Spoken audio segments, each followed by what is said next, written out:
So hello everybody, welcome back to my channel. I am Snigdha Mishra and for those of you who don't know, I am a JEE 2025 aspirant.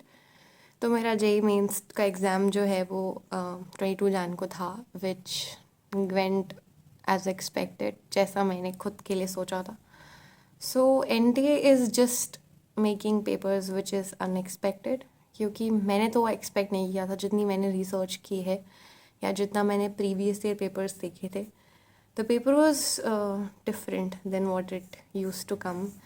पहले जिन chapters का weightage high होता था उन chapters का weightage अब बहुत ही negligible या लो कर दिया गया है. लाइक रे ऑप्टिक्स से 3 क्वेश्चंस आए थे विच वाज 1 और 2 बैक देन. रे ऑप्टिक्स से पहले भी क्वेश्चन आते थे बट इतने नहीं आते थे जितने मेरे शिफ्ट में आए थे.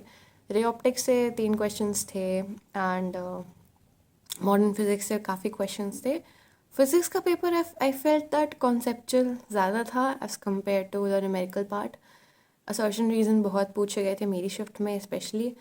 अब टफ़ या इजी तो आई फेल कि जब रिज़ल्ट आएगा तब पता चलेगा कि पेपर टफ़ था या फिर पेपर इजी था.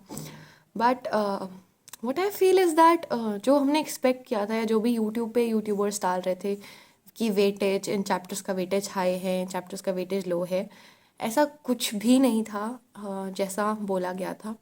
ऑल्सो मैं फ़िज़िक्स वाला में I study there as a aspirant. तो वहाँ पे भी जो मॉक टेस्ट हम लोगों ने दिए थे विच वाज मतलब जो जैसे भी मॉक टेस्ट दे रहे थे हम लोग वो भी बिल्कुल डिफरेंट थे एज़ कम्पेयर टू जो पेपर आया था.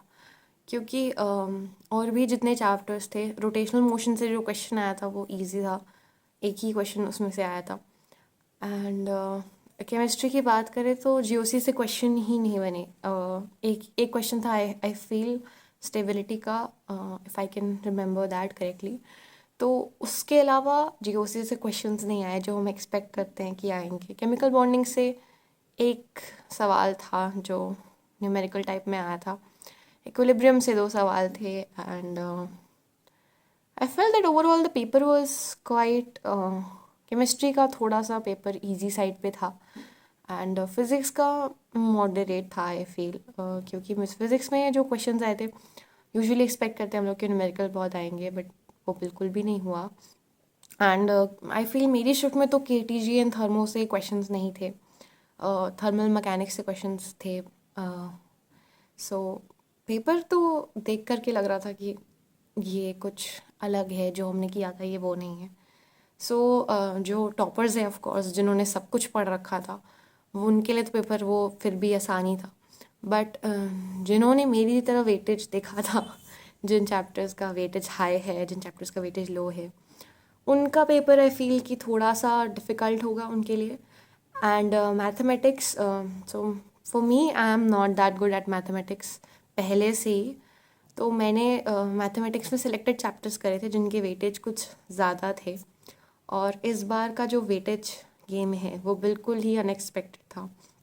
क्योंकि जिन चैप्टर्स को हम एक्सपेक्ट कर रहे थे कि ये चैप्टर्स आएंगे वो चैप्टर्स से क्वेश्चन बहुत ही कम कर दिए थे. पूछा तो फिर भी गया था बट देन बहुत कम पूछा गया था. फॉर एग्जाम्पल मैं वेक्टर से क्वेश्चन एक्सपेक्ट कर रही थी कि 2 तो आएंगे बट 2 नहीं आए, एक ही आया था. एंड मैट्रिक्स डिटर्मिनेंट से क्वेश्चन हम एक्सपेक्ट करते हैं कि आएंगे, तो आए थे क्वेश्चन बट मैट्रिक्स डिटर्मिनेंट से एक ही क्वेश्चन था which was in the numerical type. और उसके बाद आई फील कि लिमिट्स से जो क्वेश्चन आया था वो काफ़ी मेरे लिए तो डिफ़िकल्ट था. ऑफ कोर्स जिसने अच्छे से पढ़ा होगा वो अच्छे से कर लेगा बट मेरा मैथ्स वैसे भी उतना अच्छा नहीं है.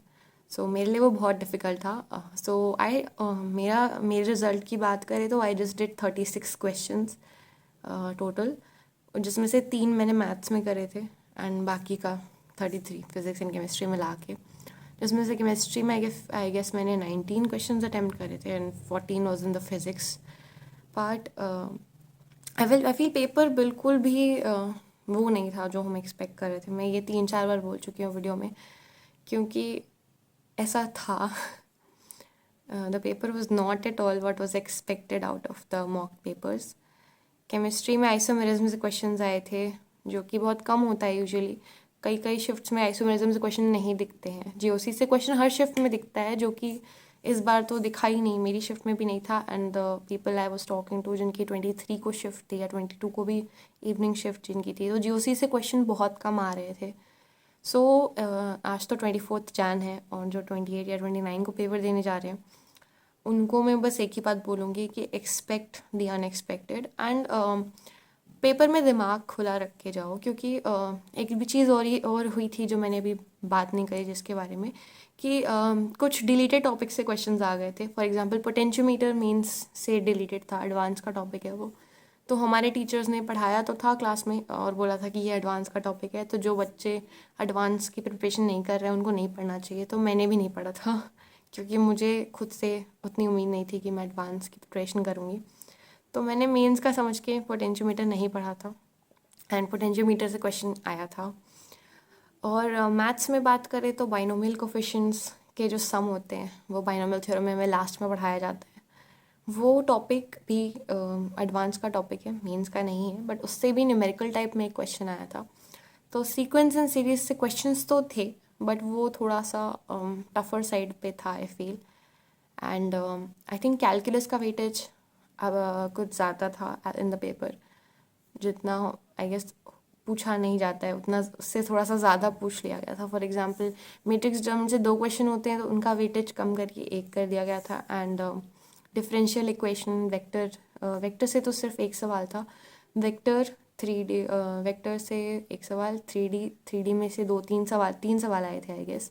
सो 3D differential equation and integration का वेटेज कुछ ज़्यादा हाई हो गया था। तो जिनका ये चैप्टर प्रिपेयर है उनको ये अच्छे से करके जाना चाहिए, तो मैथ्स में आपको फ़ायदा हो जाएगा। सो that is all my advices. और मुझे ऐसा लग रहा है ये मेरी पर्सनल एनालिसिस है, आई डोंट नो कि एक्चुअल में क्या हो रहा है, बट जैसे पेपर मैंने देखे, मतलब 22 का जो पेपर देखा था एंड 23 की जो मेरे फ्रेंड से बात हुई है कि उनका पेपर कैसा जा रहा है या पेपर कैसा आ रहा है, क्वेश्चंस कैसे पूछ रहा है, तो आई फील कि पेपर बहुत कॉन्सेप्चुअल साइड पे ज़्यादा रह रहा है। तो जिनके कॉन्सेप्ट्स क्लियर होंगे, जिनकी थ्योरी क्लियर होगी, वो ज़्यादा अच्छे से कर पाएंगे पेपर। तो आई वुड जस्ट सजेस्ट कि एनसीईआरटी पढ़ के जानी चाहिए सबको। And that's it, that was my analysis. And तो फॉर द पास्ट 2 years मैंने कोई भी वीडियो यूट्यूब पे अपलोड नहीं किया था, तो आई डिसाइडेड कि जब ये जर्नी ख़त्म हो जाएगी दैट इज़ व्हेन मैं यूट्यूब पे फिर से एक्टिव हो जाऊँगी।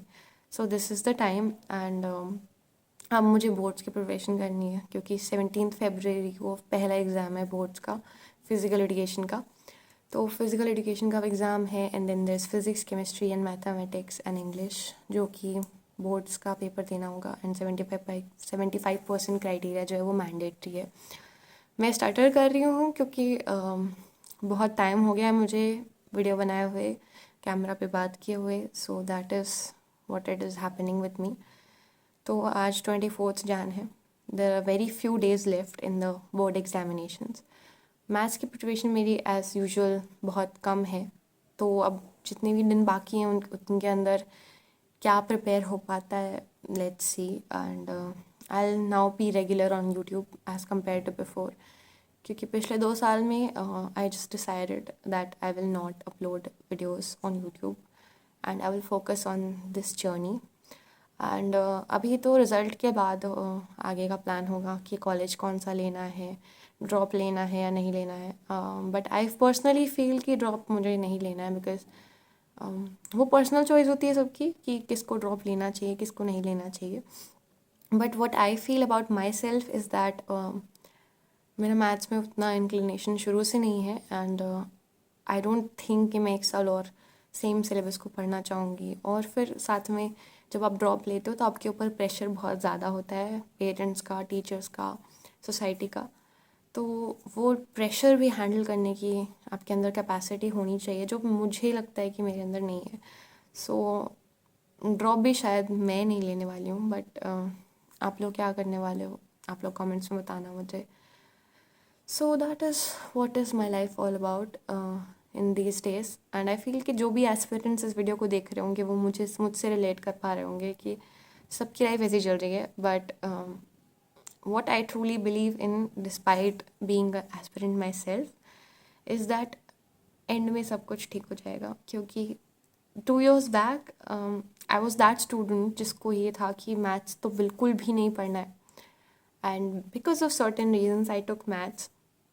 एंड देन आई 2 साल पढ़ते पढ़ते मुझे कई बार ऐसा लगा कि अब मुझसे नहीं हो पाएगा, अब मैं नहीं पढ़ पाऊँगी इसको। एंड मैंने बीच में काफ़ी ब्रेक्स लिए, मैंने बहुत बहुत टाइम तक बीच में पढ़ाई भी छोड़ दी, बहुत सारी चीज़ें हुई। बट डिस्पाइट ऑल दैट, जब मैंने वो 22 जैन को पेपर दिया, तो उसके बाद से आई जस्ट फील दैट इतना भी मुश्किल नहीं था ये सब। It was just the matter of time.